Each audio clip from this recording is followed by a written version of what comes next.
Hello, everybody, and welcome to another episode of Mental Architecture, Building the Mind One Moment at a Time. I'm Howard Blumenfeld, and I'm the author of the book, which is available on Amazon.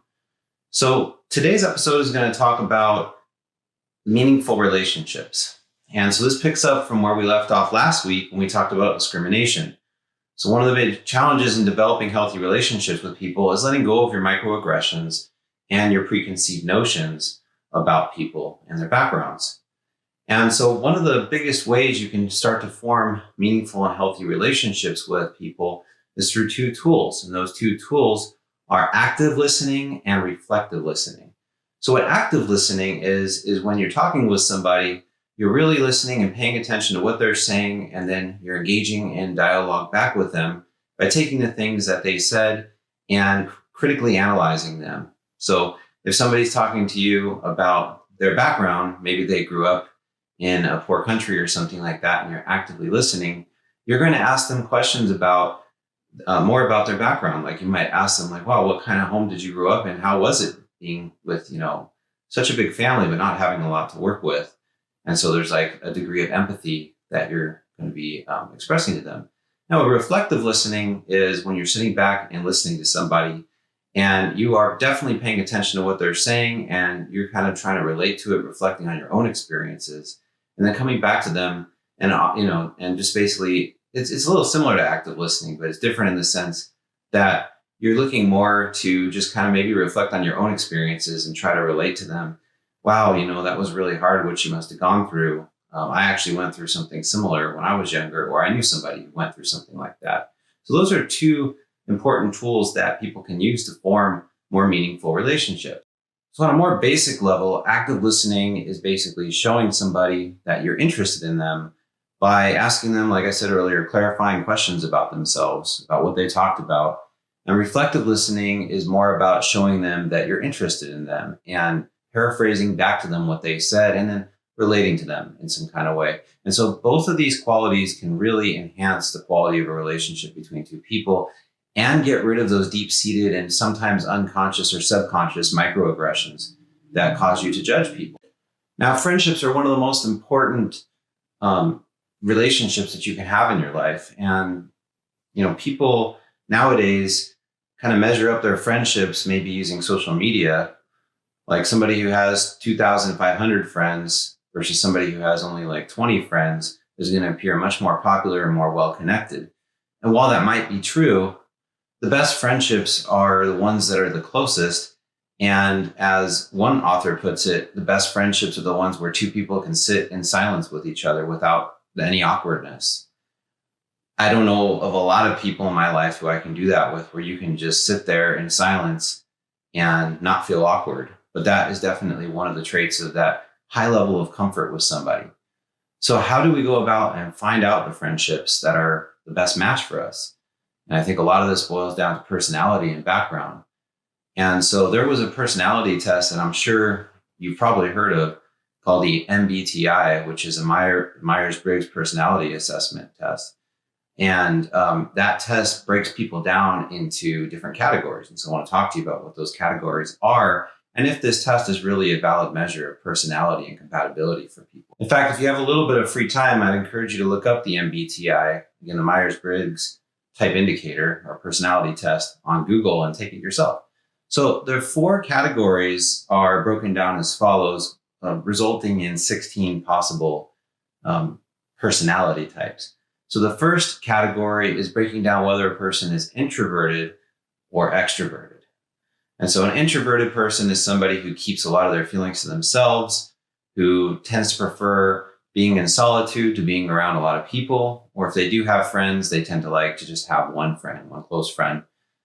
Extroverted is somebody who gets energy off of being around others, somebody who likes to be in crowds and they feed off the energy of other people. They prefer not to be alone. The second category is sensing versus intuitive. So sensing people rely on the smells and the sounds in the environment around them, and they are very reactive to environmental changes. And they base their judgments largely off of tangible things that they can see. Intuitive people are the people you always hear about that who trust their gut and who act off their gut impulse to make judgments and decisions. So they're relying on their intuition to do that. The third category is thinking and feeling. So people who are in the thinking category are ones who base their decisions off of logic, off of rational thought. They'll weigh the pros and cons of a situation before they make a decision or judgment call. People who are feeling tend to go based more off of how they're, like the name says, how they're feeling, what kind of emotions are evoked, and just how, like if they're around somebody, how that person is making them feel inside, and they pay attention to their own psychological, physical, and emotional reactions, and that's how they base their judgments on people and decisions. The fourth personality category is judging versus perceiving, and this relates a little bit back to the previous category. People who are judging tend to be very organized, very methodical. They like lists, they like check boxes, they like rules. People who are perceiving tend to be more flexible and open-minded to trying new experiences. And so when you take all these four categories together, you end up with 16 possible different combinations. And so the MBTI is used by a lot of psychologists for personality assessments. And you could naturally think that when you come up with your own MBTI for yourself, that you could go find somebody else who maybe has the same MBTI or somebody who complements your MBTI. But there's a problem with this test, and really with any test like it, and you won't hear this talked about very often at all. That problem is called the reference group effect. It's called reference group effect. And what that is that when you are basically choosing these different categories, you're comparing yourself to the people around you. And so that's fine in a society where everybody's pretty much the same or homogeneous, but we know that the society doesn't work like that. You might consider yourself to be introverted around a group of party people, but extroverted around a bunch of your family who's super shy. So the way you categorize yourself is not static, it's dynamic, and it depends on who you're surrounded by. So the MBTI, while it's a very fun test, I don't think it's very useful for forming friendships and for enhancing relationships. If anything, it's just pigeonholing yourself and casting the label on yourself. I'll bet you think that you're extroverted, you think that you're introverted, but that opinion of yourself might change depending on who you're around. So we really aren't either one, and it's not fair to label us as one or the other. So the MBTI is a very limited test because of the reference group effect. And so researchers in 2012 came up with a study called the My Personality Study. And this was basically a Facebook app that people downloaded. And there were actually 6 million participants. And of those 6 million participants, some of them were broken down into 3 groups for further study. And that was group 1 and group 2. Those 2 were given something called the IPIP, which is the International Personality Item Pool Representation Self-Reporting Test. And that was a test that was used for people to describe themselves in relation to the people around them using the five big categories of personality. If you haven't heard what those are, the first one is openness to experience. The second one is conscientiousness. The third one is extroversion. The fourth one is agreeableness. And the fifth one is neuroticism. So openness to experience means you're open to trying new things. You're pretty laid back. Conscientiousness is how thoughtful you are, how considerate you are. Measure 3, extroversion, how socially active you are, how much you're energized by being around other people. Agreeableness is how fair you are, how friendly you are towards other people, how easy it is for you to reach compromises. And neuroticism has more to do with, anxiousness, anxiety, and maybe hesitation to do certain things. So sample group 1 was used to create a predictive model for personality based off of their Facebook like patterns. This is called the like space method. And what they basically did is they looked at the group's Facebook likes and what they liked a lot of. If they liked pictures with people partying, they might think that they're more extroverted. If they liked a lot of pictures of, pets and stuff, they might think that they're more conscientious. And if they had, likes of political posts and maybe conspiracy theories and things like that, then they might think the person might be a little more neurotic, using those 5 personality traits. With sample group 2, they were used to create a predictive model looking at their language. This was the language-based analysis. So the researchers looked for keywords in their Facebook posts and, tracked a lot of those words to come up with different personality indicators. So if they use more favorable positive language, it might result in a certain personality assignment. And if they use like less favorable language, like they were talking about how anxious they were all the time, things like that, they might be assigned to neurotic. So between those two groups, two different personality type models were created, the likes-based and language-based. And then group 3, which consisted of friends and relationship partners from groups 1 and 2, were analyzed using these two tools. And so they ran data to see what the compatibility was between the personality of people in the group 1 and group 2 who took these tests and the personality of group 3 who were either identified as friends or romantic partners to the people in group 1 or group 2. The people in group 3 didn't all necessarily take the tests that were administered in group 1 and group 2. So when researchers ran this data, the results they found were really interesting, which was basically that the data showed that people were attracted to people like themselves. And that is not necessarily what the researchers expected to happen, but that was shown without a doubt, again, through these very large data sets. One thing I forgot to mention is that in the third research group, they did take the likes-based and language-based personality tests that were developed by the first and second group. It's just they weren't part of the development for those tests. And the third group also filled out a self-reported questionnaire. And with that self-reported questionnaire and the likes-based data and the language-based data, through that mathematical analysis with group 1 and group 2, the researchers were able to come to that conclusion that similar people are attracted to each other. So I want to read you a few quotes that came out of this study. So the first quote, one of the study authors, David Stilwell, said, "We found that on self-reported questionnaires, couples are no more similar than strangers, but when we measured personality using digital behavior, couples were far more similar than by chance." And he also said that people date and befriend others who are like themselves, and birds of a feather do flock together after all. So the authors found that openness to experience was actually the most highly correlated trait between the two couples. And it's not really clear if this relationship is a causal relationship or what's going on, or even how this data could be used to create better matchmaking algorithms for romantic relationships, for instance. But it is interesting that people do tend to go for traits in others, whether they're close friends or whether they're romantic partners. They go for traits that are like their own.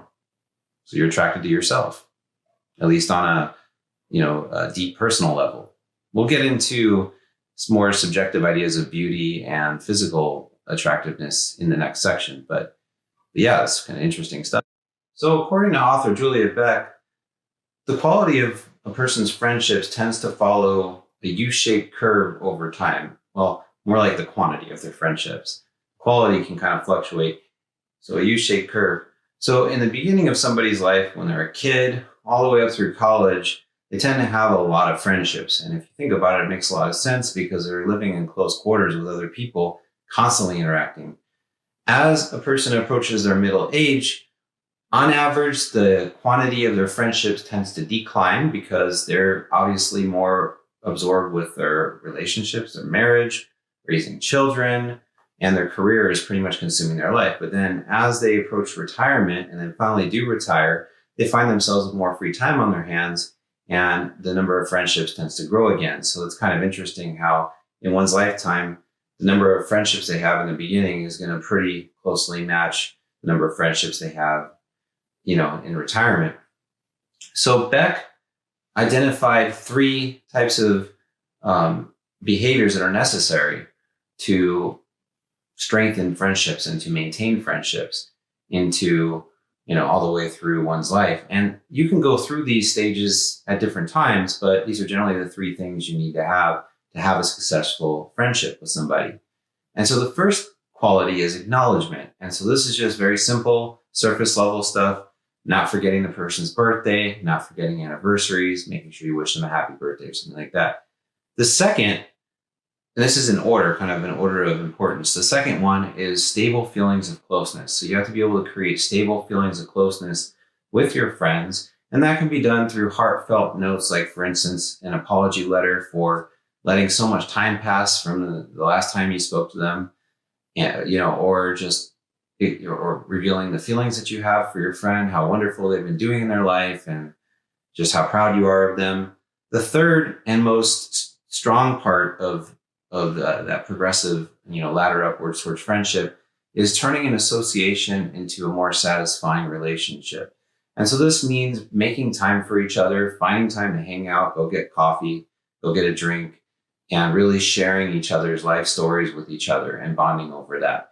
No friendship in life is ever going to be able to stay at that level for somebody's entire life. There's just too much that happens. But the most stable friendships are the ones that can maintain those three levels throughout a life cycle. Some people like to have a lot of friends and maybe not get super close to any of them. And then other people might only want to have a few. And there's no reason to criticize either person, because everybody has different preferences. So according to Julia Beck, there are three types of friendships. The first type of friendship is the active friendship. And this is the friendship where you can rely on somebody to be there for you. You need a ride to the airport. You need them to come over and watch your pets. You want to go hang out for coffee. They probably live in the same neighborhood as you or in the same city. And you are both making an effort to see each other regularly. So that kind of friendship is active. A dormant friendship is a friendship that used to be active. And I know we all have these in our lives, especially as we get into middle age. But for one reason or another, the friendship's not active right now. But if you were to be in the same city as this person, or you're going to go on vacation and they go on vacation in the same place, or maybe you guys want to take a vacation with each other, you can activate that friendship again, and then it goes back to being dormant. But there's that bond that you are both making an effort to still reconnect periodically. The third type of friendship is a commemorative one. And so in a commemorative friendship, that friendship was active in the past, but probably will never be active again. It went dormant. It's going to stay dormant forever, but you still have fond memories of that person, and you remember them well, so you can commemorate that friendship. So obviously, we would love to have all our friendships be active, but we know that life happens, and we should always make efforts to appreciate the people who cross paths with, from whether it's from our childhood, from our adolescent or college years, young adulthood, middle age, all the way to elderly years. So having people around is really great, and having people you can rely on even better. And there's just great value in friendships. Next to your romantic partner, your wife, or your husband, and your children and family, I think friendships are right up there as one of the most important relationships, one of the most meaningful relationships that you could possibly have. And the best friends are the ones who will stick with you through the thick and the thin. As Oprah Winfrey once said, you want friends who will be there for you. Everybody loves to be, I don't remember the exact quote, but she says something along the lines of, everybody would love to ride with you, in a limo, but once the limo breaks down, you want somebody who will take the bus with you, basically. So I'll close with that. And I look forward to bringing you another video next week about discovering beauty. So we're going to take our turn from friendships into talking about what people find beautiful in other people. So thank you so much for joining me today for another mental architecture video. It would really mean a lot to me if you would like and subscribe, comment on my post below, ring the bell if you do subscribe so you can be notified about future videos. Check out the rest of the videos on my YouTube channel. And if you haven't gotten my book yet, get it on Amazon. So thank you, everybody. And I hope you have a great day. Look forward to seeing you next week.